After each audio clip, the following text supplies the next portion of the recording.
রাতের অন্ধকারে বিজিবি কোস্টগার্ডের চোখ ফাঁকি দিয়ে বাংলাদেশে ঢুকছে রোহিঙ্গারা। অনুপ্রবেশ ঠেকাতে সতর্ক অবস্থানে সরকার, জানালেন স্বরাষ্ট্রমন্ত্রী। সারা দেশে শুরু হয়েছে প্রাথমিক শিক্ষা সমাপনী পরীক্ষা। এবার অংশ নিচ্ছে ৩২ লাখেরও বেশি শিক্ষার্থী। কেন্দ্রে কেন্দ্রে শিশুদের স্বতঃস্ফূর্ত উপস্থিতি। প্রশ্ন ফাঁস সহ নানা অভিযোগেও বন্ধ করা যাচ্ছে না কোচিং বাণিজ্য। অসুস্থ প্রতিযোগীকে দুষলেন অভিভাবকরা। পরীক্ষা পদ্ধতি পরিবর্তনের পক্ষে শিক্ষামন্ত্রী।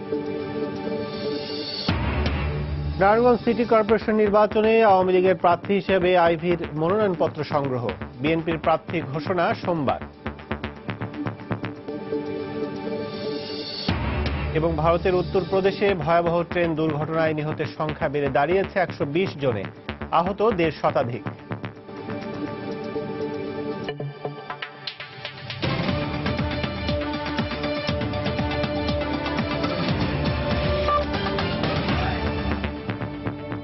প্রবাসের সময় সঙ্গে আছে আমি কাজল আব্দুল্লাহ। রাতের অন্ধকারে বাংলাদেশে ঢুকে পড়ছে রোহিঙ্গারা। সীমান্ত রক্ষীদের চোখ ফাঁকি দিয়ে নাফ নদী হয়ে বাংলাদেশে অনুপ্রবেশ করে তারা বিভিন্ন জায়গায় ছড়িয়ে পড়ছে। কেউ আশ্রয় নিচ্ছে পাহাড়ে, কেউ বা লোকালয়ে, অনেকে আবার চলে যাচ্ছে শরণার্থী ক্যাম্পে। এদিকে আইওএম বলছে সমস্যার সমাধানে মিয়ানমারকেই উদ্যোগী হতে হবে। সুজাউদ্দিন রুবেলের পাঠানো তথ্য ও মোহাম্মদ ফরাজের ছবি নিয়ে ডেস্ক রিপোর্ট। এভাবেই সময় সংবাদের ক্যামেরায় বাংলাদেশ সীমান্তের বিভিন্ন পয়েন্ট দিয়ে বিজিবি ও কোস্টগার্ডের চোখ ফাঁকি দিয়ে মিয়ানমারের রোহিঙ্গাদের অবৈধভাবে এদেশে ঢুকে পড়ার দৃশ্য ধরা পড়ল। রাতের আধারে নৌকা করে নাফ নদী পাড়ি দিয়ে বাংলাদেশে অনুপ্রবেশ করেছে নারী ও শিশুসহ ২০ জন। এরপর তারা পালিয়ে পাহাড়, সীমান্তের বাসিন্দা এবং কেউ কেউ শরণার্থী ক্যাম্পগুলোতে আশ্রয় নিচ্ছে। আর ভাই বোন 5 জন না, মা বাপ 2 জন, 11 জন। বস আছে যে 12 জন আছে না। আর তো কিছু মানুষ মারা ধরানো মানুষ বেড়াইন্দ্র মারিয়ে গত নালা ফেলে মারি মিলিটারির মগ গলিয়ে গদ্দর বাঁ ফেলে বাদে শাসামানা দিন নিতার গই নৌকালের আসবেন বেশি কষ্ট করে আসেন। পুলিশে বেশি অত্যাচার করে। এখন আছে পুলিশে গুলি মার ঘর পুরা দিবেলে। জাতিসংঘের শরণার্থী বিষয়ক সংস্থা UNHCR বলছে রাখাইন রাজ্যে সেনাবাহিনীর অভিযানের মুখে হাজার হাজার মানুষ বাস্তুচ্যুত হয়েছে। এই অবস্থায় মিয়ানমারকেই উদ্যোগী হয়ে সমস্যার সমাধান করতে হবে বলে মনে করেন IOM এর কর্মকর্তা। আন্তর্জাতিক গণমাধ্যমের সূত্রে জানতে পেরেছি যে অনেক লোক সেখানে বাস্তুচ্যুত হয়েছে, কিছু কিছু মানুষ নির্যাতনের শিকার হয়েছে। এই পরিস্থিতিতে প্রথম যেটি প্রয়োজন সেটি তাদের মানবিক সেবাটা নিশ্চিত করা। মায়ানমারের নিজস্ব ভূখণ্ড এবং অভ্যন্তরীণ বিষয়, তারা যদি তাদের নাগরিকদের অধিকার নিশ্চিত করার জন্য চেষ্টা করে তাহলে এই সমস্যাটা কিন্তু আর থাকে না। সেনা অভিযানে ৬৯ জন রোহিঙ্গার মৃত্যুর কথা স্বীকার করেছে মিয়ানমার। তবে এদের সবাইকে সন্ত্রাসী বলে দাবি করেছে দেশটি। সময় সংবাদ, কক্সবাজার। এদিকে স্বরাষ্ট্রমন্ত্রী আসাদুজ্জামান খান কামাল জানিয়েছেন রোহিঙ্গা অনুপ্রবেশ ঠেকাতে বাংলাদেশ সতর্ক অবস্থানে রয়েছে। অন্যদিকে বিজিবি মহাপরিচালক মেজর জেনারেল আবুল হোসেন বলেছেন রোহিঙ্গাদের সঙ্গে জঙ্গি ও সন্ত্রাসীদেরও অনুপ্রবেশের আশঙ্কা রয়েছে, এজন্য সতর্ক অবস্থানে রয়েছে বাংলাদেশ। রোববার দুপুরে নিজ নিজ অফিসে সাংবাদিকদের এ কথা বলেন তারা। মিয়ানমারের রাখাইন রাজ্যে সাম্প্রতিক সহিংসতার শিকার রোহিঙ্গাদের জন্য বাংলাদেশের সীমান্ত খুলে দিতে জাতিসংঘের আহ্বানের একদিন পর বিজেপি মহাপরিচালক জানালেন দুটি কারণে এই আহ্বানে সাড়া দেওয়া সম্ভব নয়। প্রথম কারণটি সক্ষমতার আর দ্বিতীয়টি নিরাপত্তার। আমাদের দেশে এই রোহিঙ্গা কিছু আছে আগে থেকে, এই ম্যানেজমেন্টে আমাদের জন্য সমস্যা হয়ে যাচ্ছে। আমরা আসলে ইফেক্টিভলি ম্যানেজ করার চেষ্টা করছি যাতে কোনো অনুপ্রবেশ, কোনো সন্ত্রাসী, কোনো মিলিটেন্ট আমাদের দেশে না আসতে পারে। যে কোনো ইনফ্লাক্স দিয়ে একটা দেশের জন্য বার্ডেন হিসেবে হয়, আর এর সাথে এখন টেরোরিস্ট, মিলিটেন্সি এগুলো যোগ হয়ে গেছে। কাজেই আসলে বলা যাবে না যে কি আসতেছে। তো সেই ব্যাপারে তো আসলে লিগ্যাল ইলিগ্যাল ওয়েতে আসতে আমরা দেব না, লিগ্যাল ওয়েতে আসলে মোস্ট ওয়েলকাম। এদিকে রোহিঙ্গা অনুপ্রবেশ ঠেকাতে বাংলাদেশ সতর্ক অবস্থানে রয়েছে জানিয়ে স্বরাষ্ট্রমন্ত্রী বলেছেন বাংলাদেশ মিয়ানমার সীমান্তের বর্তমান পরিস্থিতি অস্বস্তিকর। সেখানে একটা অস্বস্তিকর চলছে। তা আমাদের বর্ডার, আমাদের বিজিবি, আমাদের কোস্টগার্ড সবসময় ওই এলাকাটায় প্রহরায় রয়েছে যাতে করে কোনো অনুপ্রবেশকারী আমাদের দেশে না ঢুকতে পারে। বর্তমানে বাংলাদেশে ৩০,০০০ নিবন্ধিত এবং ৫ লাখের বেশি অনিবন্ধিত রোহিঙ্গা শরণার্থী রয়েছেন। সংবাদ, ঢাকা। প্রতিবেশী মিয়ানমার থেকে মুসলিম জনগোষ্ঠী রোহিঙ্গাদের অনুপ্রবেশ বাংলাদেশের দীর্ঘদিনের সমস্যা। সীমানা খুলে দিলেই এই সমস্যার সমাধান হবে না, বরং সংকট সমাধানে মিয়ানমারকেই দায়িত্ব নিতে হবে বলে মনে করছেন সাবেক কূটনৈতিক ও আন্তর্জাতিক সম্পর্ক বিশ্লেষকরা। এছাড়া সমস্যা সমাধানে মিয়ানমারের ওপর চাপ প্রয়োগে বিশ্ব সম্প্রদায়ের প্রতি আহ্বান জানিয়েছেন তারা। সুনির্দিষ্ট হিসেব পাওয়া না গেলেও বাংলাদেশে 2 লাখের বেশি রোহিঙ্গা অবস্থান করছে বলে মনে করা হয়। রোহিঙ্গা অনুপ্রবেশের ক্ষেত্রে সরকার কখনো শিথিল, কখনো কঠোর অবস্থানে থেকেছে। তারা কিন্তু বাংলাদেশের এই কক্সবাজার এবং আশপাশের এলাকায় বিভিন্নভাবে আশ্রয় নিয়ে আছে। কাজে বাংলাদেশ এই ধরনের চাপের মুখে ইতিমধ্যেই আছে। সম্প্রতি মিয়ানমারে সহিংসতার পর আবারও শত শত রোহিঙ্গা অনুপ্রবেশ শুরু করে। এরই পরিপ্রেক্ষিতে জাতিসংঘের শরণার্থী বিষয়ক সংস্থা UNHCR বাংলাদেশকে রোহিঙ্গাদের জন্য সীমানা খুলে দেবার আহ্বান জানান।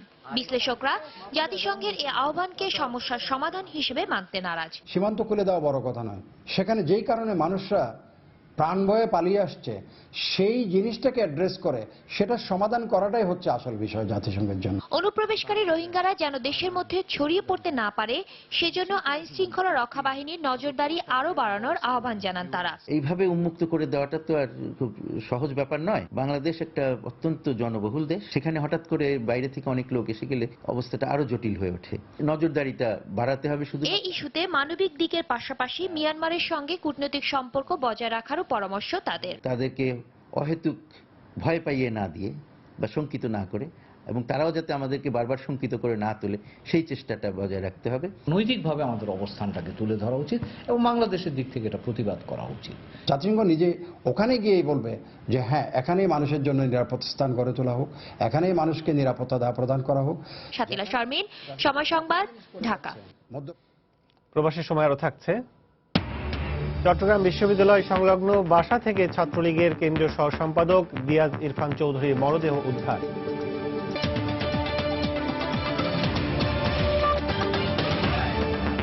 শিক্ষার্থীদের স্বতঃস্ফূর্ত অংশগ্রহণে সারা দেশে একযোগে শুরু হয়েছে প্রাথমিক শিক্ষার সমাপনী ও ইবতেদায়ী পরীক্ষা। শিক্ষা জীবনের প্রথম এ বোর্ড পরীক্ষায় অংশ নিয়েছে প্রায় 32 লাখ শিক্ষার্থী। সকালে কেন্দ্র পরিদর্শন করে প্রাথমিক ও গণশিক্ষা মন্ত্রী মোস্তাফিজুর রহমান জানালেন, প্রশ্নপত্র ফাঁস রোধে কঠোর ব্যবস্থা গ্রহণের কারণেই নির্বিঘ্নে পরীক্ষা দিতে পারছে শিশুরা। ক্ষুদে শিক্ষার্থীদের প্রথম বড় পরীক্ষা। শিক্ষা জীবনের প্রথমে পরীক্ষায় অংশ নিতে বেশ আগে থেকে অভিভাবকদের সঙ্গে পরীক্ষা কেন্দ্রে আসতে থাকে তারা। এবছর পরীক্ষায় অংশ নিচ্ছে প্রায় 32 লাখ পরীক্ষার্থী। বেলা 11টা বাজতেই শুরু হয় প্রথম দিনের ইংরেজি পরীক্ষা। তখন বাইরে অপেক্ষারত স্বজনরা। মা বাবার যে কর্তব্য একটা ভরসা দেওয়ার, ভালো পড়াশোনা করার, সেটাই। প্রস্তুতি ভালোই নিচ্ছে, এখন যদি দিতে পারে প্রশ্ন বুঝে। ফার্স্ট ওর জীবনে এই পরীক্ষা, বোর্ড পরীক্ষা, যতটুকু দোয়া করি ভালো পরীক্ষা দিই। টেনশন আমারও একটু হচ্ছে, কারণ বাচ্চার প্রথম পরীক্ষা। 11:30টায় কেন্দ্র পরিদর্শনে এসে প্রাথমিক ও গণশিক্ষামন্ত্রী জানালেন, পরীক্ষা সুষ্ঠু করতে প্রশ্ন ফাঁস রোধে কঠোর ব্যবস্থা নেওয়া হয়েছে। যারা অপকর্মটি করছে তাদের বিরুদ্ধে প্রতিরোধ গড়ে তোলা, এবং এটা আপনারা নিজেরাও লক্ষ্য করছেন যে এখন আর যে প্রশ্নপত্র আগের রাতে ফাঁস হয়েছে, অমুক হয়েছে, তমুক হয়েছে, এই সমস্ত গল্প নাই বললেই চলে। 2.5 ঘন্টার পরীক্ষা শেষে বেলা 1:30টায় হল থেকে বের হয়ে আসে শিক্ষার্থীরা। প্রথম দিনের পরীক্ষা আশানুরূপ হয়েছে বলে জানায় তারা। সবই কমন পড়ছে, আমার কাছে অনেক সহজ লেগেছে পরীক্ষা অনেক ভালো দিয়েছি, প্রশ্ন অনেক সহজ আসছে। বাবা মা আমাকে অনেক সাহায্য করে, টিচাররা অনেক সাহায্য করে। আমার ভালো লাগছে যে আমি এত বড় একটা পরীক্ষা দিয়েছি। কোনো ভয় পেয়েছো? না, কোনো ভয় নেই, জাস্ট পরীক্ষা দিলাম। সবকিছু কমন পড়েছে, সব সহজ এসেছে, সবাই পেরেছে। রোববার শুরু হওয়া এই পরীক্ষা শেষ হবে 27 নভেম্বর। পরীক্ষা শেষের 1 মাসের মধ্যেই ফল প্রকাশের কথা রয়েছে। বড় হয়ে দেশ এবং সমাজের জন্য ভালো কিছু করার প্রত্যয় খেলা করছিল ক্ষুদে এসব পরীক্ষার্থীদের চোখে মুখে। আর বড় হওয়ার ক্ষেত্রে প্রথম ধাপের এই পরীক্ষা খুব ভালোভাবেই দিতে পেরেছে তারা। আর এজন্য বাবা মা এবং শিক্ষকদের প্রতি কৃতজ্ঞতা জানিয়েছে তারা। ফয়সাল মোর্শেদ, সময় সংবাদ, ঢাকা। স্কুলের পরীক্ষার প্রশ্নপত্র পুরোপুরি মিলে যাওয়া, বোর্ড পরীক্ষার প্রশ্নপত্র বিক্রি এবং ফাঁস সহ নানা সময় অভিযোগ উঠেছে কোচিং সেন্টারের বিরুদ্ধে। তাই সরকারের পক্ষ থেকে কয়েক বছর ধরেই কোচিং সেন্টার সম্পূর্ণভাবে বন্ধ করে দেওয়ার পদক্ষেপ নিতে দেখা গেছে। এত কিছুর পরেও কেন এখনো লাখ লাখ শিক্ষার্থী দ্বারস্থ হচ্ছে নামে বেনামে চলা কোচিং সেন্টারের? কারণ খোঁজার চেষ্টা করেছেন শাতিলা শারমিন। সকাল 11টা। রাজধানীর কোনো বিদ্যালয় ছুটির দৃশ্য নয়, বরং নগরীর একটি নামকরা বিদ্যালয়ের পাশে কোচিং সেন্টারের শিক্ষার্থীরা। তাদের কাছে প্রশ্ন ছিল, বিদ্যালয় আর কোচিং সেন্টারের পড়াশোনার পার্থক্যটা কেমন। পরীক্ষাতে যেগুলো আসবে ওগুলো সাজেশন দেয়। সাজেশনগুলো আমরা পরীক্ষায় সেগুলো লিখি, সেগুলো পরীক্ষায় লিখে আমরা ফুল মার্কস পাই। মডেল কোশ্চেনগুলো আছে সেগুলো দেখায়, পরীক্ষা নেয়, মডেল টেস্ট নেয়। প্র্যাকটিস করতে করতে দেখা যায় যে এসএসসি বা এইচএসসি তে ভালো রেজাল্ট করা যায়। জিপিএ 5 না পেলে ভর্তি ভালো চান্স পাবে না, ভালো জায়গায় হয় না, মানে এই জাতীয় একটা চাপ তৈরি হয়। সন্তানের ভবিষ্যতের জন্য জিপিএ 5 পাওয়ার অসুস্থ প্রতিযোগিতা আর বিদ্যালয় কোচিং এর জাতাকলে পৃষ্ঠ হচ্ছেন অভিভাবকেরা। যখন আমরা দেখি যে না স্কুলে পড়াচ্ছে না, কোচিং এ আমাদেরকে যেতেই হচ্ছে। কোচিং এ আপনার শীট দিচ্ছে, বাসায় অনেক বাচ্চারা পড়তে চায় না, তারপর এটা কোচিং এ অনেকে কমপ্লিট করে দেয়। হয়তো 90 পাচ্ছে, সে চিন্তা করছে আরেকজন 95 পেল, আমার বাচ্চা কেন 95 পাচ্ছে না। এখন সিচুয়েশনটা এমন হয়েছে, আমরা সবাই শুধু নাম্বার চাচ্ছি।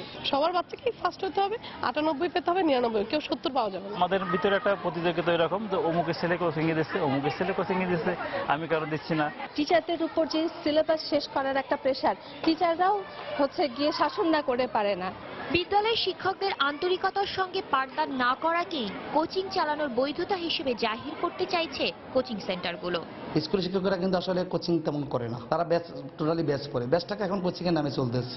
এদিকে জটিল শিক্ষা ব্যবস্থার অংশ হয়ে যাওয়া কোচিং সেন্টার রাতারাতি বন্ধ করা সম্ভব নয় বলে মনে করেন শিক্ষকেরা। কারিকুলামে যে সময়টা নির্ধারণ করা হয়েছে তার চেয়ে আমরা প্রায় প্রতি বিষয়ই 100 থেকে 140 মিনিট কম পড়াচ্ছি। যতটুকু সময় দরকার হবে কারিকুলামে কিন্তু সেটাই বলা হয়েছে। তারপরেও এই অসঙ্গতিটা কেন, এর জবাবই কিন্তু আমাদের কোচিংগুলো। শিক্ষামন্ত্রী জানালেন, কোচিং সেন্টার পুরোপুরি বন্ধ করার পদক্ষেপ থেকে সরে এসেছে সরকার। যদি না পড়াইতে পারেন তার চাকরি থাকার কারণ নেই, অযোগ্য প্রমাণ হিসাবে তার চাকরি চলে যাবে বা ব্যবস্থা নেওয়া হবে। সত্যিই কঠিন কিনা হয়ে গেছে কিনা, বেশি হয়ে গেছে কিনা, কি ব্যবস্থা নেওয়া উচিত। এই যে পরীক্ষা পদ্ধতিটা চলবে না, তো আমি বলেই আসতেছি যে আমাদের সংস্কার করতেই হবে। এ বিষয়ে নতুন আইন আসছে বলেও জানান শিক্ষামন্ত্রী। শাতিলা শারমিন, সময় সংবাদ, ঢাকা। চট্টগ্রামে নিজ বাসা থেকে কেন্দ্রীয় ছাত্রলীগের সহ সম্পাদক দিয়াজ ইরফান চৌধুরীর মরদেহ উদ্ধার করেছে পুলিশ। গতরাত 10:30টার দিকে তার লাশ উদ্ধার করা হয়। পুলিশ জানায়, চট্টগ্রাম বিশ্ববিদ্যালয় সংলগ্ন 2 নম্বর গেট এলাকায় 4 তলা একটি ভবনের 2য় তলায় ভাড়া থাকতেন ইরফান। রাতে হঠাৎ করে তার কক্ষের জানালা দিয়ে সিলিং ফ্যানের সাথে তার ঝুলন্ত লাশ দেখে পুলিশ ও স্বজনদের খবর দেয় স্থানীয়রা। পরে পুলিশ ঘটনাস্থলে পৌঁছে তার লাশ উদ্ধার করে। তবে ঘটনাটি হত্যা নাকি আত্মহত্যা সে বিষয়ে এখনো নিশ্চিত হতে পারেনি পুলিশ। এর আগে গত 29 অক্টোবর ছাত্রলীগের কোন্দলের জের ধরে ইরফানের বাসায় হামলা চালানোর পর তার মা ও বোন নিরাপত্তাজনিত কারণে অন্য জায়গায় চলে যায়। এরপর থেকে ওই বাড়িতে একাই থাকতেন ইরফান। সংলাপের মাধ্যমে দেশের বর্তমান পরিস্থিতি ও নির্বাচন প্রক্রিয়া নিয়ে সৃষ্ট জটিলতা নিরসন করতে সরকারের প্রতি আবারও আহ্বান জানিয়েছে বিএনপি। রোববার বিকেলে রাজধানী ইঞ্জিনিয়ার্স ইনস্টিটিউটে আয়োজিত এক আলোচনা সভায় এই আহ্বান জানান দলের মহাসচিব মির্জা ফখরুল ইসলাম আলমগীর। এ সময় তিনি বলেন, সুষ্ঠু নির্বাচন হলে পরাজয় নিশ্চিত জেনে বিএনপির দেওয়ার প্রস্তাব বারবার প্রত্যাখ্যান করছে আওয়ামী লীগ। সুষ্ঠু নির্বাচন যদি হয়, অবাধ নির্বাচন যদি হয়, তাহলে তারা কোনো দিনই ক্ষমতায় আসতে পারবে না। সেই জন্যই তারা এই প্রপোজালকে, এই প্রস্তাবকে তারা নাকচ করে দিয়ে সুস্পষ্ট জায়গায় নিয়ে আসুন। কোন জায়গায় সমস্যা আছে সেটা চিহ্নিত করুন, সেটা নিয়ে আলোচনা করে সমস্যার সমাধান করার চেষ্টা করুন। এটা নিয়ে আমরা কথা বলতে পারি, এটা নিয়ে আপনার আমাদের বিভিন্ন যে পক্ষগুলো আছে সেই পক্ষগুলো কথা বলতে পারে এবং একটা জায়গায় এসে উপস্থিত হতে পারে। সরকারকে আহ্বান জানাতে চাই, দাম্ভিকতা পরিহার করুন, মানুষের ভাষা বোঝার চেষ্টা করুন। মানুষ এখন মুক্তি চায়। নারায়ণগঞ্জ সিটি কর্পোরেশন নির্বাচনে আওয়ামী লীগের মেয়র প্রার্থী হিসেবে মনোনয়নপত্র সংগ্রহ করেছেন সেলিনা হায়াত আইভী। তবে বিএনপি এখনও আনুষ্ঠানিকভাবে কারো নাম ঘোষণা না করলেও গুঞ্জন আছে জেলা বিএনপি সভাপতি তৈমুর আলম খন্দকারী বিএনপির প্রার্থী হবেন। এদিকে রোববার 5 জন মেয়র প্রার্থী, 186 জন সাধারণ কাউন্সিলর প্রার্থী ও 36 জন সংরক্ষিত কাউন্সিলর প্রার্থী মনোনয়নপত্র সংগ্রহ করেছেন। অন্যদিকে নির্বাচনকে ঘিরে নানা হিসেব নিকেশ করছেন ভোটাররাও। নারায়ণগঞ্জ থেকে ফিরে মিজানুর রহমান মিন্টুর তোলা ছবিতে মাহমুদ রাকিবের রিপোর্ট। সিটি কর্পোরেশনের বিগত নির্বাচনের অভিজ্ঞতা বলে এই শহরের নির্বাচনের দিকে শুধু নারায়ণগঞ্জবাসী নন, তাকিয়ে থাকে সারা দেশে। এরই ধারাবাহিকতায় এবার উদ্দীপ্ত নারায়ণগঞ্জ। রোববার সকাল থেকেই মনোনয়ন প্রত্যাশীরা ভিড় করতে থাকেন রিটার্নিং অফিসারের কার্যালয়ে। সকালে আওয়ামী লীগ মনোনীত প্রার্থী আইভীর পক্ষে মনোনয়নপত্র সংগ্রহ করেন তার ব্যক্তিগত সহকারী আবুল হোসেন। তবে এ সময় দলীয় কোনো নেতাকর্মীকে সেখানে দেখা যায়নি। আইনজীবী সমন্বয় পরিষদের প্যানেল পাশ করার জন্য আমাকে দায়িত্ব দেওয়া হয়েছে। আমি এই কাজটা নিয়ে আমি সার্বক্ষণিক ব্যস্ত, এই জন্য আমি আসতে পারিনি। আমাদের পাশের জন্য আমাদের যা যা করণীয় আমরা সবকিছু করব, দলগতভাবে করব, এটি আমাদের দলীয় সিদ্ধান্ত। এদিকে বিএনপি এখনো কোনো প্রার্থীর নাম ঘোষণা না করলেও সকালে মনোনয়নপত্র সংগ্রহ করেন স্থানীয় নেতা অ্যাডভোকেট সুলতান মাহমুদ। তবে জেলা বিএনপির সভাপতি তৈমুর আলম খন্দকারী ধানের শীর্ষের টিকিট পাওয়ার গুঞ্জন থাকলেও নির্বাচনে অংশগ্রহণ নিয়ে দ্বিধায় আছেন তিনি নিজেই। আমরা ম্যাডামের কাছে সব বিষয়ে আলোচনা করব, বিস্তারিত বিষয় যে ডেভেলপমেন্ট আছে সব নিয়ে আলোচনা হচ্ছে। আলোচনার পরবর্তী সময় উনি যা সিদ্ধান্ত দেবেন সেটাই সিদ্ধান্ত। এদিকে ওসমান পরিবারের সদস্য জাতীয় পার্টির এমপি সেলিম ওসমান বলছেন নির্বাচনের জন্য তার দল পুরোপুরি প্রস্তুত। জাতীয় পার্টি প্রস্তুত আছে, জাতীয় পার্টি প্রস্তুত থাকবে। নমিনেশনের ক্ষেত্রে যদি কোনো রকম আইনগত বাধার সৃষ্টি হয়ে যায়, তার নির্বাচনের জন্য সঠিকভাবে হয়, জাতীয় পার্টি সেই নির্বাচনে অংশগ্রহণ করবে। আমরা কয়েকজনের প্রিপারেশন থাকবে, যাকে বৈধতা হবে তার নাম প্রকাশ হয়ে যাবে। এটা আমিও হতে পারি, এটা তো কোনো কথা নেই। নির্বাচনী উত্তাপের হাওয়া লেগেছে ওয়ার্ড কাউন্সিলর ও সাধারণ ভোটারদের মধ্যেও। সুষ্ঠু নির্বাচন সম্পন্ন করতে রিটার্নিং কর্মকর্তা আশ্বাস দিলেও শঙ্কিত প্রার্থীরা। আর ভোটারদের চাওয়া সন্ত্রাসমুক্ত পরিকল্পিত নগরী। সুষ্ঠু নিরপেক্ষ এবং ক্লিন ইমেজের ব্যক্তিত্বকে আমরা ওয়ার্ড কমিশনার হিসাবে দেখতে চাই। মাদক, সন্ত্রাস, ভূমিদস্যুতা এর বিপক্ষে আমার অবস্থান থাকবে। আইবি শামীম ওসমানের কারোর সমর্থন নিব না, আমি জনগণের সমর্থন চাই। ইউনিয়ন পরিষদের যে নির্বাচন দেখেছি তাতে কোনো মানুষের নির্বাচন কমিশনের উপরে বিন্দুমাত্র আস্থা নাই। আমাদের কর্মী সমর্থকদের বাড়ি থেকে বের হতে দেওয়া হচ্ছে না, আমাদের কর্মী সমর্থকদের হামলা মামলার ভয় দেখানো হচ্ছে। আমরা অবশ্যই বিশেষ নজর রাখবো যেন আইন শৃঙ্খলা পরিস্থিতি ভালো থাকে এবং ভোটাররা যেন নিরাপত্তা বোধ করেন ভোট দেওয়ার জন্য। প্রায় 5 লাখ ভোটারের সিটিতে ভোট গ্রহণ হবে আগামী 22 ডিসেম্বর। এবারই প্রথম দলীয় প্রতীকে অনুষ্ঠিত হতে যাচ্ছে নারায়ণগঞ্জ সিটি কর্পোরেশন নির্বাচন। মাহমুদ রাকিব, সময় সংবাদ, নারায়ণগঞ্জ। এদিকে সোমবার রাতে নারায়ণগঞ্জ সিটি কর্পোরেশন নির্বাচনের জন্য দলীয় প্রার্থিতা চূড়ান্ত করার কথা রয়েছে বিএনপির। রোববার রাতে বৈঠক হলেও দলীয় প্রার্থীর মনোনয়ন চূড়ান্ত করা যায়নি। গুলশানে বিএনপি চেয়ারপারসনের রাজনৈতিক কার্যালয়ে সিটি নির্বাচনে প্রার্থিতা দেওয়ার জন্য বেগম খালেদা জিয়ার সাথে বৈঠক করেন নারায়ণগঞ্জ জেলা বিএনপির সভাপতি তৈমুর আলম খন্দকার, সাধারণ সম্পাদক কাজী মনিরুজ্জামান ও মহানগর বিএনপি সাধারণ সম্পাদক এটিএম কামাল সহ অন্যান্য নেতারা। এ সময় দলের মহাসচিব মির্জা ফখরুল ইসলাম আলমগীর উপস্থিত ছিলেন। বৈঠক শেষে বেরিয়ে তৈমুর আলম খন্দকার সাংবাদিকদের জানান, নির্বাচনে অংশ নেওয়ার অনিচ্ছার কথা চেয়ারপারসনকে জানিয়েছেন তিনি। মনোনীত যেই হোক সমর্থন জানাবেন তিনি। আর কাজী মনিরুজ্জামান জানান, বেগম জিয়ার সঙ্গে সোমবার রাতে আবারও বৈঠকের পর এসব বিষয় সিদ্ধান্ত হবে।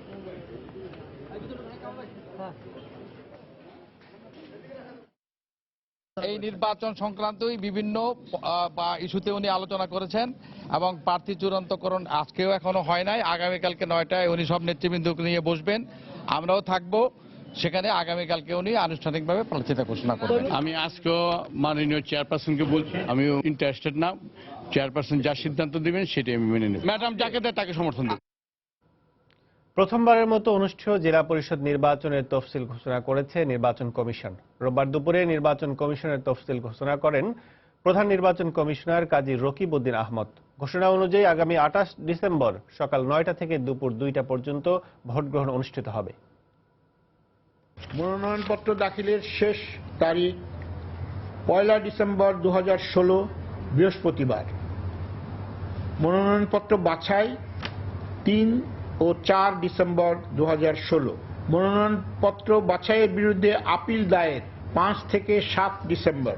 আপিল নিষ্পত্তি 8 থেকে 10 ডিসেম্বর 2016। প্রার্থিতা প্রত্যাহারের শেষ তারিখ 11 ডিসেম্বর 2016 রবিবার। প্রতীক বরাদ্দ 12 ডিসেম্বর 2016। ভোট গ্রহণ 28 ডিসেম্বর 2016 বুধবার। আসন্ন জেলা পরিষদ নির্বাচনে জাতীয় পার্টি অংশ নেবে না বলে জানিয়েছেন দলটির চেয়ারম্যান হোসেন মোহাম্মদ এরশাদ। রোববার সকালে রাজধানীর গুলশানে এক আলোচনা সভায় তিনি এসব কথা বলেন। তিনি সংসদ সদস্যদের সঙ্গে আলোচনা করে বাস্তব ও বিধিসম্মত নির্বাচন কমিশন আইন প্রণয়নেরও আহ্বান জানান। স্বাধীন নির্বাচন কমিশন চাই, এটা আসল কথা। সংসদে যারা প্রতিনিধিত্ব করছেন সেই সব দলের সাথে বসে আলোচনা করে বাস্তবসম্মত একটা নির্বাচন পদ্ধতির ব্যবস্থা গ্রহণ করা হোক। যারা সংসদে আছেন তাদের নিয়ে, সংসদের বাইরে আছেন তাদের কথা বলার কোনো অধিকার নেই। প্রবাসের সময় আরো থাকছে, বিদেশি চ্যানেল ডাউনলিংক করতে ল্যান্ডিং ফি নির্ধারণ সহ আকাশ সংস্কৃতির আগ্রাসন রোধে উদ্যোগ নেওয়ার আহ্বান মিডিয়া ইউনিটির, ব্যবস্থা নেওয়ার আশ্বাস তথ্যমন্ত্রীর।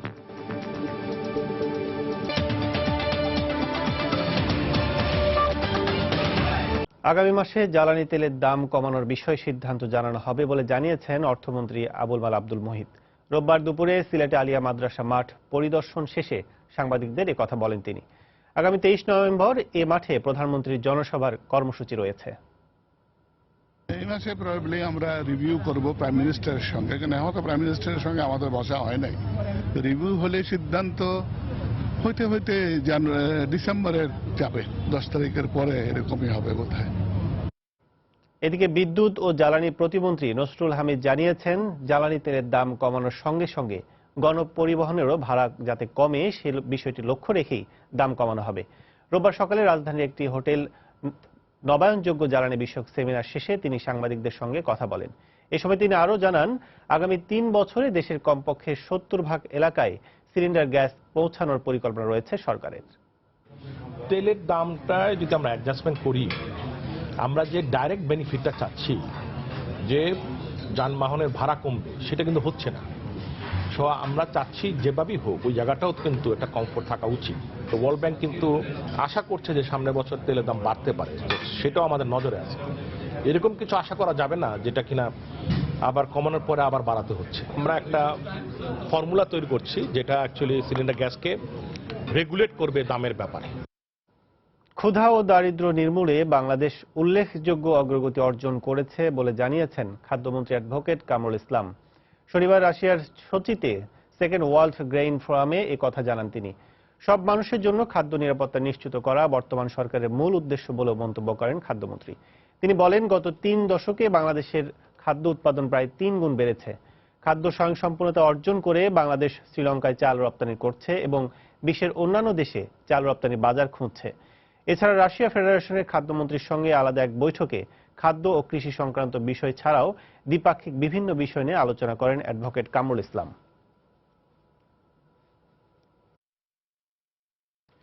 রোববার দুপুরে সিরাজগঞ্জে বঙ্গবন্ধু সেতুর পশ্চিম পারে মালবাহী ট্রেনের ইঞ্জিন সহ 6টি বগি লাইনচ্যুত হয়। এতে দীর্ঘ সময় ঢাকার সঙ্গে উত্তরাঞ্চল ও দেশের দক্ষিণ পশ্চিমাঞ্চলের রেল যোগাযোগ বন্ধ থাকে। রেলওয়ে পুলিশ জানায়, রোববার বেলা 12টার দিকে দিনাজপুর থেকে ঢাকাগামী মালবাহী একটি ট্রেন সৈয়দাবাদ এলাকায় মনসুর আলী রেল স্টেশনে এসে পৌঁছায়। বঙ্গবন্ধু সেতুতে ওঠার ঠিক আগ মুহূর্তে ইকো পার্ক এলাকায় ট্রেনটির ইঞ্জিন সহ 6টি বগি লাইনচ্যুত হয়। এতে বন্ধ হয়ে যায় উত্তরাঞ্চল ও দেশের দক্ষিণ পশ্চিমাঞ্চলের সঙ্গে রাজধানী সহ সারা দেশের রেল যোগাযোগ। পরে ঈশ্বরদী থেকে একটি রিলিফ ট্রেন ঘটনাস্থলে পৌঁছে উদ্ধার তৎপরতা শুরু করে। এদিকে ট্রেন চলাচল বন্ধ হয়ে যাওয়ায় টাঙ্গাইল ঘরিন্দা স্টেশন ও বঙ্গবন্ধু সেতু পূর্ব স্টেশনে একতা এক্সপ্রেস ও নীলসাগর এক্সপ্রেস ট্রেন দুটি আটকা পড়ে। দীর্ঘ সময় স্টেশন অপেক্ষায় থাকা যাত্রীরা দুর্ভোগে পড়েন।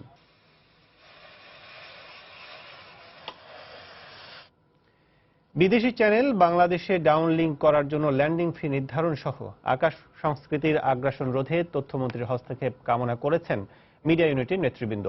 এসব চ্যানেল ডাউনলিংক ও বিদেশি চ্যানেলে বিজ্ঞাপন প্রচারের ক্ষেত্রে আইনে যা রয়েছে তা যথাযথভাবে কার্যকর করা হবে বলে জানিয়েছেন তথ্যমন্ত্রী হাসানুল হক ইনু। টেলিভিশন মালিক, শিল্পী ও কলাকুশলীদের সংগঠন মিডিয়া ইউনিটির নেতৃবৃন্দের সঙ্গে সচিবালয়ে বৈঠক শেষে এ আশ্বাস দেন মন্ত্রী। ভারতীয় সহ বিদেশি যে কোনো চ্যানেল বাংলাদেশে ডাউনলিংক করার জন্য ল্যান্ডিং ফি নির্ধারণের নিয়ম থাকলেও আইনের ফাঁকফোকর সহ নানা কারণে তা এখনো বাস্তবায়িত হয়নি। ফলে কিছু বিদেশি চ্যানেল অনুমোদন ছাড়াই এদেশে দেখানো হচ্ছে। এছাড়া এসব চ্যানেল কেবলমাত্র বাংলাদেশি দর্শকদের জন্য নানা অনুষ্ঠান হিন্দিতে ডাবিং করে এবং দেশীয় বিজ্ঞাপনে বিদেশি ভাষা ব্যবহার করে প্রচারের মাধ্যমে বিরাট অঙ্কের অর্থ হাতিয়ে নিচ্ছে। আকাশ সংস্কৃতির এমন আগ্রাসন রোধে মিডিয়া ইউনিটির নেতৃবৃন্দ তথ্যমন্ত্রীর সঙ্গে দেখা করে এসব আগ্রাসন বন্ধের দাবি জানান। বিদেশি চ্যানেল বাংলাদেশে কোনো পণ্য প্রচার প্রসার করতে চায় যাতে যৌক্তিক পরিমাণ টাকা সে বিজ্ঞাপনের জন্য রেমিট করতে পারবে, কিন্তু যেই টিভিটা বিদেশে দেখাই যায় না সেই টিভিতে বিজ্ঞাপন প্রচার করে তারা অসংখ্য কাউন্টে অপরাধ করছে। এ সময় মিডিয়া ইউনিটের উপদেষ্টা ব্যবসায়ী নেতা সালমান এফ রহমান বলেন, আইনের অপব্যাখ্যা দিয়ে এদেশের দর্শকদের জন্য বিদেশি চ্যানেলে দেশীয় বিজ্ঞাপন প্রচারের বিষয়টি খতিয়ে দেখা দরকার। কমার্শিয়ালি ইজ কনসার্ন, আপনার বিদেশি চ্যানেলদের মধ্যে বিদেশি অ্যাড থাকতে পারে, করা হচ্ছে কি দেশেই আমার মার্কেটিং এর জন্য আমি কিন্তু বিদেশি চ্যানেলটাকে ব্যবহার করা হচ্ছে। ইজিলি এটা যদি বাংলাদেশ ব্যাংক তদন্ত করতে চায় করতে পারে। এসব দাবির পরিপ্রেক্ষিতে বিদেশি চ্যানেল ডাউনলিংক ও বিদেশি চ্যানেলে বিজ্ঞাপন প্রচারের ক্ষেত্রে আইনে যা রয়েছে তা কার্যকর করা হবে বলে আশ্বাস দেন তথ্যমন্ত্রী। বিদেশি চ্যানেল ডাউনলিংকের ব্যাপারে, বিদেশি চ্যানেলে বিজ্ঞাপন প্রদর্শনের ব্যাপারে আইনে যা যা আছে তা সবই কার্যকরী করব। কোথায় কোথায় আইনের বরখেলাপ হচ্ছে সেটা আমরা পরীক্ষা করব এবং পরীক্ষা করে এই ব্যাপারে আমরা প্রয়োজনীয় বাস্তবনক সিদ্ধান্ত নিব। আগামী বছরের জুনের মধ্যে দেশে একটি স্বাধীন সম্প্রচার কমিশন গঠনের লক্ষ্যে সংসদের আসন্ন শীতকালীন অধিবেশনেই জাতীয় সম্প্রচার নীতিমালার খসড়া উপস্থাপন করা হবে বলেও জানান তথ্যমন্ত্রী। প্রসূন আশিস, সময় সংবাদ, ঢাকা। বছরের একটি দিন প্রবাসী দিবস পালন সহ 23 দফা প্রস্তাবনা নিয়ে গৃহীত হল কুয়ালালামপুর ঘোষণা। রোববার রাতে মালয়েশিয়ার অল ইউরোপিয়ান বাংলাদেশ অ্যাসোসিয়েশন আইবা আয়োজিত দুদিনব্যাপী প্রথম বাংলাদেশ গ্লোবাল সামিটের শেষ দিনে প্রস্তাবনাগুলো গৃহীত হয়। কুয়ালালামপুরে বারজা টাইম স্কয়ার হলরুমে 2 ভাগে 4টি সেমিনার অনুষ্ঠিত হয়। প্রথম সেশনে মানব সম্পদ, ব্যবসা বাণিজ্য, দক্ষতা উন্নয়ন, নিরাপদ অভিবাসন বিষয়ে এবং দ্বিতীয় সেশনে তথ্য প্রযুক্তি, পর্যটন, কৃষি শিক্ষা ও স্বাস্থ্য বিষয়ক সেমিনার হয়। এতে অংশ নেন যুক্তরাষ্ট্রের আইনজীবী তাহমিনা ওয়াটসন, এডুএইডের প্রধান নির্বাহী কাজী আহসান, বিজেএমইএর সাবেক প্রেসিডেন্ট মোহাম্মদ আতিকুল ইসলাম সহ অনেকে। 23 দফা প্রস্তাবনার মধ্যে ছিল বাংলাদেশের সব দূতাবাসে প্রবাসীদের জন্য শাখা খোলা। এরই পরিপ্রেক্ষিতে প্রবাসীদের অধিকার আদায় ও কল্যাণের জন্য সমাপনী অধিবেশনে কাজী এনায়েতুল্লাহকে সভাপতি করে গ্লোবাল বাংলাদেশ অ্যাসোসিয়েশন গঠনের প্রস্তাব সর্বসম্মতিক্রমে গৃহীত হয়। পরে প্রবাসী বাংলাদেশি সংগঠনগুলো তাকে ফুলেল শুভেচ্ছা জানান।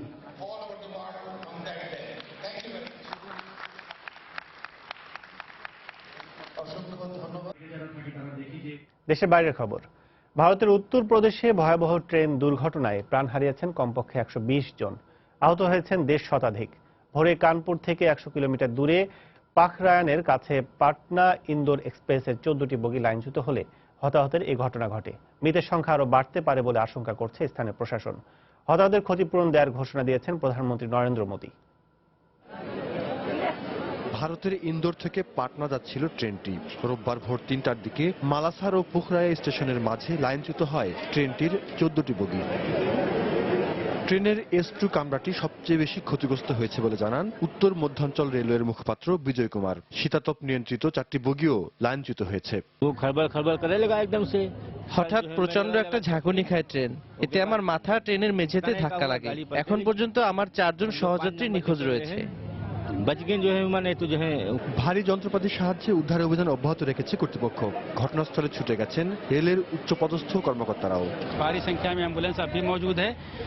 अब हमारा বেশ কিছু অ্যাম্বুলেন্স ঘটনাস্থলে পৌঁছেছে। দুর্ঘটনা কবলিত বগি থেকে হতাহতদের বের করা এখন সবচেয়ে বড় চ্যালেঞ্জ। সংঘর্ষের পর ক্ষতিগ্রস্ত বগি আরেকটি বগির সঙ্গে লেগে থাকায় উদ্ধারের প্রচন্ড বেগ পেতে হচ্ছে। আহত যাত্রীদের চিকিৎসা সেবা নিশ্চিত করার পাশাপাশি বাকি যাত্রীদের নিরাপদ গন্তব্যে পৌঁছে দিতে বিকল্প ট্রেন এবং বাসের ব্যবস্থা করা হয়েছে। দুর্ঘটনার বিষয়ে তদন্ত কমিটি গঠনের নির্দেশ দিয়েছেন রেলমন্ত্রী সুরেশ প্রভু। নিহত পিছু স্বজনদের 3.5 লাখ এবং আহত ব্যক্তির জন্য 50,000 রুপি ক্ষতিপূরণের ঘোষণা দিয়েছেন প্রধানমন্ত্রী নরেন্দ্র মোদী। জাহাদুর রহমান, সময় সংবাদ।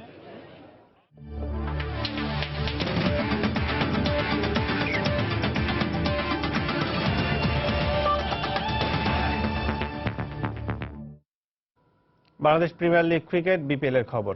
দিনের একমাত্র ম্যাচে বরিশাল বুলসকে 22 রান হারিয়েছে খুলনা টাইটান্স। আগে ব্যাট করে মাহমুদুল্লাহর নৈপুণ্যে স্কোরবোর্ডে 151 রান তোলে খুলনা। জবাবে শফিউল ইসলামের দুর্দান্ত বোলিংয়ে বরিশালের ইনিংস থামে 129 রানে। 6 ম্যাচে 5 জয়ে 10 পয়েন্ট নিয়ে তালিকার শীর্ষে আছে মাহমুদুল্লাহ রিয়াদের দল। দলে নেই টি-20-র বড় কোনো তারকা, তারপরও বিপিএল এর চমক দিয়ে যাচ্ছে বরিশাল বুলস ও খুলনা টাইটান্স। চট্টগ্রামের জহুর আহমেদ চৌধুরী স্টেডিয়ামে এবার মুখোমুখি কাগজে কলমে আন্ডারডগ 2 দল। টস হেরে ফ্লাডলাইটের আলোয় ব্যাটিংয়ে মাহমুদুল্লাহরা, কিন্তু শুরুটা হয়নি প্রত্যাশা মতো। দলীয় 24 রানে তাইজুলের শিকারে কাটা পড়েন খুলনার 2 ওপেনার আন্দ্রে ফ্লেচার ও হাসানুজ্জামান। টাইটান্সের ভরসা তখন অধিনায়ক Mahmudullah Riyad. Aussie batsman Ricky ওয়েসেলসকে সঙ্গে নিয়ে ইনিংস মেরামতের দায়িত্ব তুলে নেন অধিনায়ক। টানা দ্বিতীয় 50-র খুব কাছেও গিয়েছিলেন, কিন্তু আবারও বরিশালের ত্রাতা তাইজুল। 26 বলে 44 রানের মারকুটে ইনিংস খেলে ফিরে যান মাহমুদুল্লাহ। ধারাবাহিক ব্যর্থতার বৃত্ত থেকে বের হতে পারেননি শুভাগত হোম। রানের খাতা না খুলেই বিদায় নেন রান আউটের ফাঁদে পড়ে। তবে ওয়েসেলসের ব্যাট আলো দেখায় খুলনাকে। আরিফুলের সঙ্গে তার 147 রানের জুটি লড়াই করার মতো 151 রানের পুঁজি এনে দেয় রূপসাপাড়ের দলটিকে। ওয়েসেলস 40 রানে ফিরে গেলেও আরিফুল অপরাজিত থাকেন 26 রানে। নতুন ওপেনিং জুটিতে বরিশালের রান চেজের শুরুটা ভালো হয়নি। বরিশালের ছেলে ফজলে রাব্বি স্মরণীয় করে রাখতে পারেননি বিপিএল অভিষেক। ফিরে যান 0 রানে। 21 রান করে জীবন মেন্ডিস পরিণত হন শফিউলের প্রথম শিকারে। 25 রানে 2 উইকেট হারানো বরিশালের ভরসা তখন দুই অভিজ্ঞ শামসুর রহমান ও শাহরিয়ার নাফিস, কিন্তু উজ্জীবিত খুলনার সামনে তাদের প্রতিরোধ টেকেনি বেশিক্ষণ। দায়িত্ব তখন তুলে নেন অধিনায়ক মুশফিক। আসরের একমাত্র 1000 রান করা মুশি যতক্ষণ উইকেটে ছিল ততক্ষণ ম্যাচেও ছিল বরিশাল, কিন্তু দিনটা ছিল শফিউলের। 35 রানে মুশফিককে ফিরিয়ে ম্যাচের লাগাম এনে দেন খুলনার হাতে। বরিশালের টেল এন্ডারদের সংগ্রাম শুধু হারের ব্যবধানই কমিয়েছে। ক্যারিয়ার সেরা বোলিং করা শফিউলের দাপটে বুলসের ইনিংস শেষ হয় 129 রানে। 22 রানের জয়ে শীর্ষে ওঠার উল্লাসে মেতে ওঠে খুলনা টাইটেন্স। সাজিদ মুস্তাহিদ, সময় সংবাদ। বাংলাদেশ জাতীয় নারী ক্রিকেট দলের খবর। কক্সবাজারের 17 দিনের অনুশীলন ক্যাম্প শেষে ঢাকায় ফিরেছে বাংলাদেশ নারী ক্রিকেট দল। সেখানে নিবিড় অনুশীলনের মাধ্যমে ব্যাটিংয়ে আগের চেয়ে আরো উন্নতি করেছে টাইগ্রেসরা। এমনটাই দাবি দলটির নতুন কোচ ডেভিড ক্যাপেলের। এশিয়া কাপে ভারতকে কঠিন প্রতিপক্ষ মনে করলেও শিষ্যদের প্রস্তুতি নিয়ে আত্মবিশ্বাসী তিনি। এদিকে সব বিভাগেই নিজেদের আগের চেয়ে পরিণত মনে করেন অধিনায়ক রুমানা আহমেদ। বাকি আছে এক সপ্তাহও কম সময়। এরপরই থাইল্যান্ডে শুরু নারীদের মহাদেশীয় শ্রেষ্ঠত্বের মিশন এশিয়া কাপ। আসরকে সামনে রেখে 17 দিন কক্সবাজারে নিবিড় অনুশীলন করেছে রুমানা সালমারা। নতুন কোচ আর অধিনায়কের অধীনে একেবারে নতুনভাবে শুরুর মন্ত্র বাংলার টাইগ্রেসদের।